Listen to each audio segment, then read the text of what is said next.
आध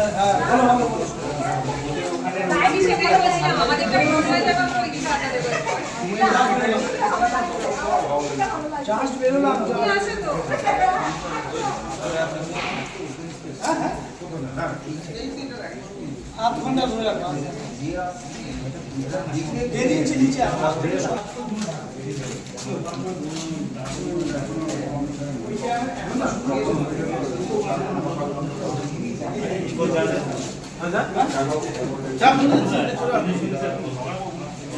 মোবাইল ছিল মানে আপনার সেটআপটা পুরো সব মাইক্রোফোন এসে গেছে, ইভেন আমার মাইক্রোফোনটা আপনি নিয়ে চলে গেছে। ওর বাদ দিন নট অনলি দ্যাট, আমার মিসেসের আমার যে ফোনটা মোবাইলটা তো খোলা ছিল, এটাও পাচ্ছি, ওর ওখানে একটা ভিডিও পাচ্ছি, ওর একটা পাচ্ছি, এসে তাহলে ওই একটা কপি যা কিছু ছিল মানে আমার ছেলের আমার স্ত্রীর সমস্ত কিছু মোবাইল নিয়ে চলে গেছে, সব কিছু, মানে ইনফ্যাক্ট সিমগুলো অব্দি নিয়ে চলে গেছে। আমাকে দুটো বোধহয় সিম শুধু দিয়ে গেছে। আমি সিধা লিস্টটা নিয়ে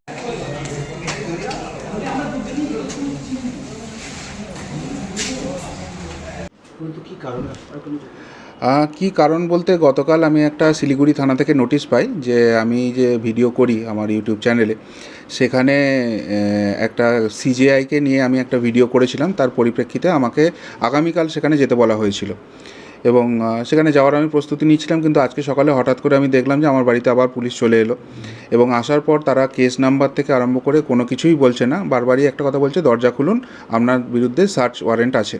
তো আমরা তখন আইনজীবীর সঙ্গে যোগাযোগ করার চেষ্টা করি।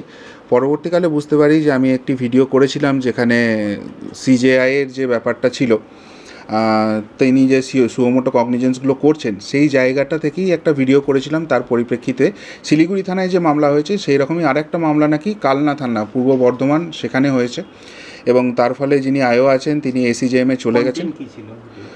কন্টেন্ট যেটা মেনলি ছিল যে এই যে সুমোটো কগনিজেন্স হচ্ছে, যেটা আমাদের আরজিকর মামলায় সেখানে হয়েছে, সেই আরজিকর মামলায় সুমোটো কগনিজেন্সটা যদি আমরা সুপ্রিম কোর্টের হিস্ট্রি দেখি, ওভারঅল সুপ্রিম কোর্ট বছরে 1 থেকে 1.5টা on an average suo motu cognizance করে, কিন্তু এই সিজেআইয়ের আমলে গত 8 মাসে 10টা হয়েছে, যেটা একটা টাইমস অফ ইন্ডিয়াতে একটা আর্টিকেল এসেছিলো, তার উপর বেশ করে আমি বলি।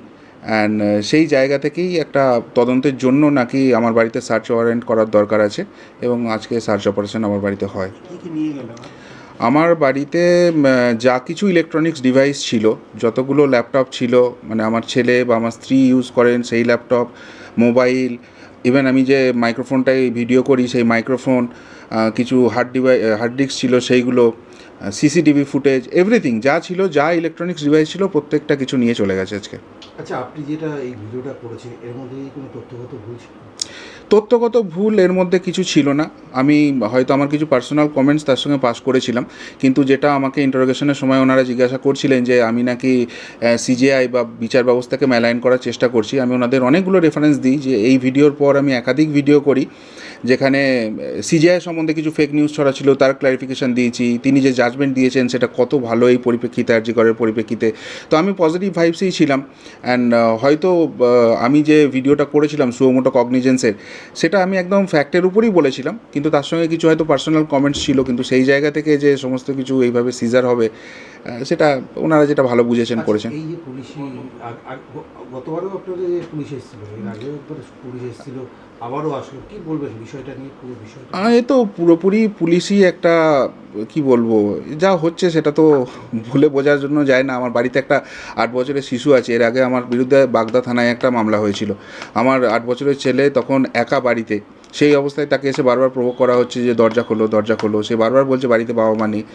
আজকে এই যে মামলাটা হলো, যাওয়ার সময় আমাকে আরও 2টো নোটিশ দিয়ে গেল যে শিলিগুড়ি একটা তো হয়েছেই, কালনা থানায় একটা হয়েছে, আরও কোন কোন 2টো থানায় হয়েছে, একই ম্যাটার বিভিন্ন থানায়। এবং এতদিন যেটা হচ্ছিল যে কলকাতার বিভিন্ন থানায় ডাকা হচ্ছিল, সেখানে ব্যাঙ্ক অ্যাকাউন্ট ফ্রিজ করে দেওয়া হয়েছে, ইন্টারোগেশন করা হয়েছে, অনেক কিছু করা হয়েছে।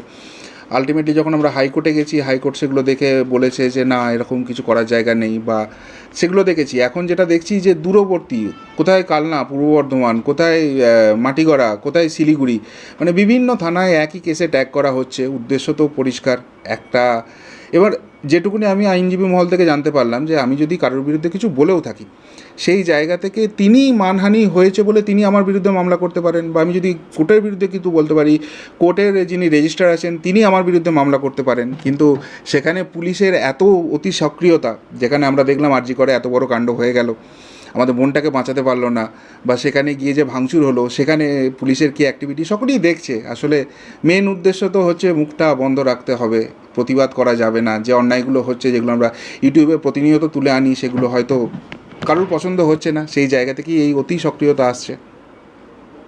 আপনার পুরো নামটা বলবেন? আমার নাম শুদ্ধশীল ঘোষ, আমি প্রিয়বন্ধু মিডিয়া ইউটিউব চ্যানেলে হোস্ট করি। দর্শক, আমি দেখছি যে আপনারা অনেকেই আপডেট কি জানতে চাইছিলেন, যেহেতু আমি আজকে সকালেই একটা প্রোগ্রাম করেছিলাম যে ইউটিউবার শুদ্ধশীল ঘোষের বাড়িতে পুলিশের একটা বড় টিম পৌঁছে গেছে, জানি না কি হবে। তো যেহেতু আমি সেই ভিডিও করেছিলাম, আমি দেখছি আপনারা অনেকেই আমাকে জানতে চাইছিলেন যে আপডেটটা কি। তো আপডেট তো এটাই বুঝলেন আপনারা, যে পুলিশ এসছিল, সিজ করে অনেক কিছু সব নিয়ে চলে গেছে, যে সেটআপের সব জিনিসপত্র নিয়ে চলে গেছে, কিন্তু শুদ্ধশীল ঘোষকে ধরে নিয়ে যায়নি, গ্রেপ্তার করেনি পুলিশ, এটাই পরিষ্কার। আর কি কারণে পুলিশ এসছিল তার ব্যাখ্যা তো উনি দিয়েছেন, যে কোন একটা ভিডিও নিয়ে একটা প্রশ্ন, চিফ জাস্টিস অফ ইন্ডিয়ার সম্পর্কে কিছু কমেন্ট ইত্যাদি বলার চেষ্টা হয়েছে। আমিও যেহেতু ভিডিওটা দেখিনি, ফলে আমি বলতে পারবো না কি ব্যাপারটা।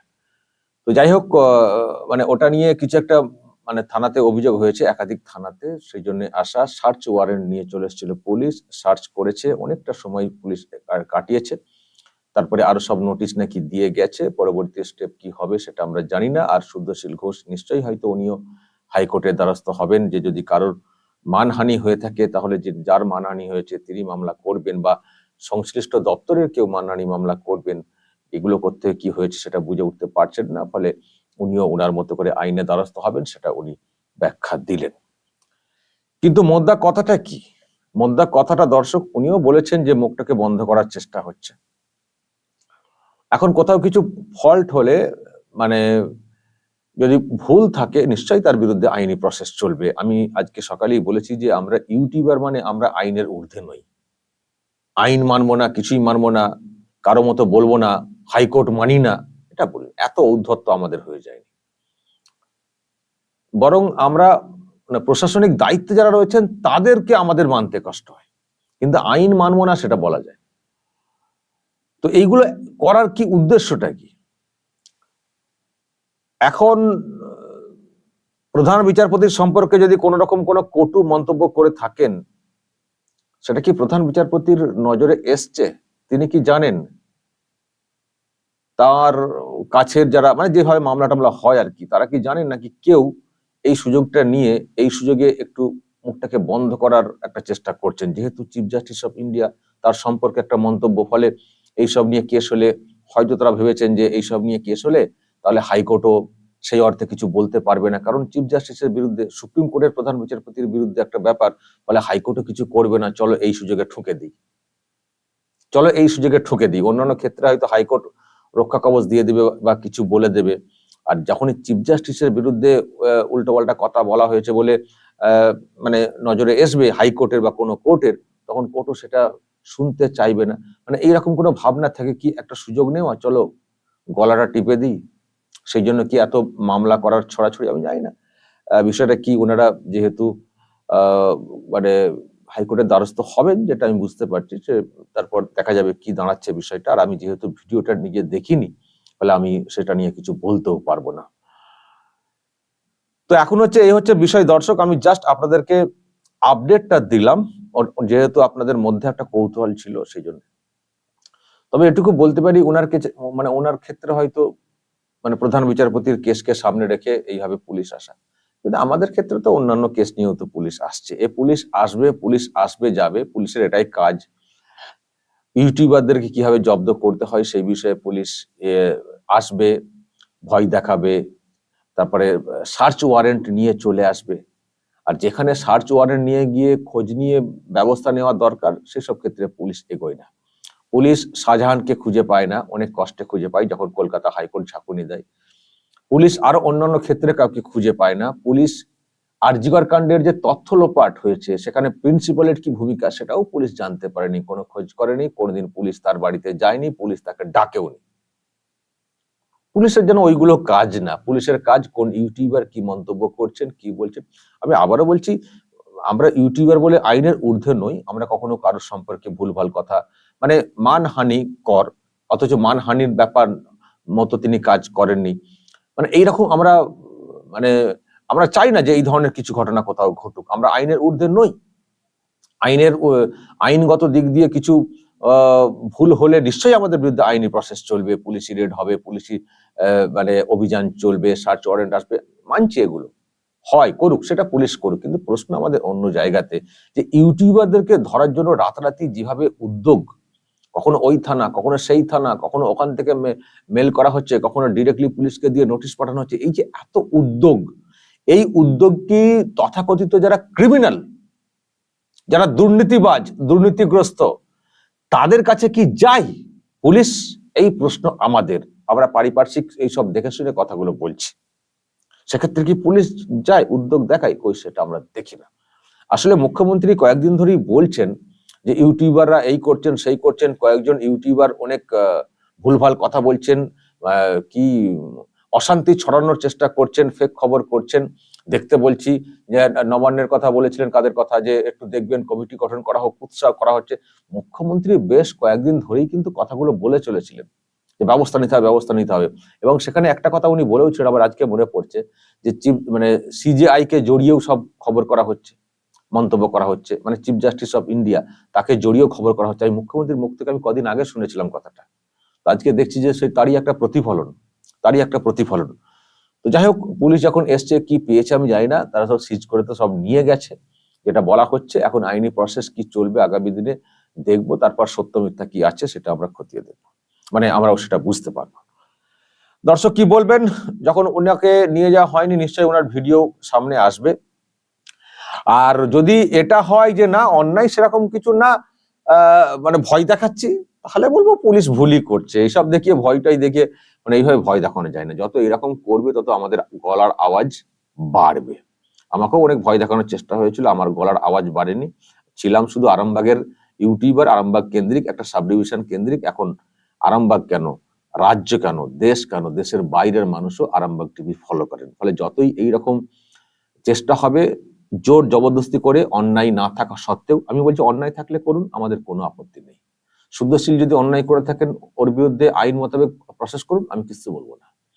কিন্তু আমি বলছি, যেহেতু এটা এখনো আমরা পরিষ্কার নই যে কি একজন, আমি সেই জন্য কিন্তু দিয়ে কথাটা বলছি, যে যদি মনে করেন যে এইসব ধরপাকড় করব, বাড়িতে যাব, রেড করব, সিজ করে নেব, চ্যানেল বন্ধ হয়ে যাবে, কেউ কাজ করতে পারবেন না, দিদিও খুশি হয়ে যাবেন, আর যারা অফিসার যাচ্ছেন তারা ভাববেন, ওহ দিদিকে বলবো দিদি ব্যবস্থা করে দিয়েছি, তারা ভুল ভাবছেন। এটুকু বলতে পারি, তারা ভুল ভাবছেন, ফালতু সময় নষ্ট করছেন। এইসব সময় নষ্ট করে কিছু লাভ নেই, বরং এই সময়টা ওই দিকে নজর দিন যেখানে হাসপাতালে গন্ডগোল হচ্ছে। আজকেও একজন ডাক্তারকে দেখছি মারধর করা হয়েছে কোন একটি জেলাতে। ওই সব জায়গাতে নজর দিন, ওই দিকে সিকিউরিটি সিস্টেম বাড়ান, তাতে করে ডাক্তাররা সুরক্ষিত থাকবেন, পেশেন্ট পার্টি সুরক্ষিত থাকবেন, সুস্থ সমাজ গঠিত হবে। ফালতু উল্টো দিকে সময় নষ্ট করবেন না। দর্শক বলুন, যা বলার কমেন্ট বক্সে নজর রাখবেন আরামবাগ টিভিতে।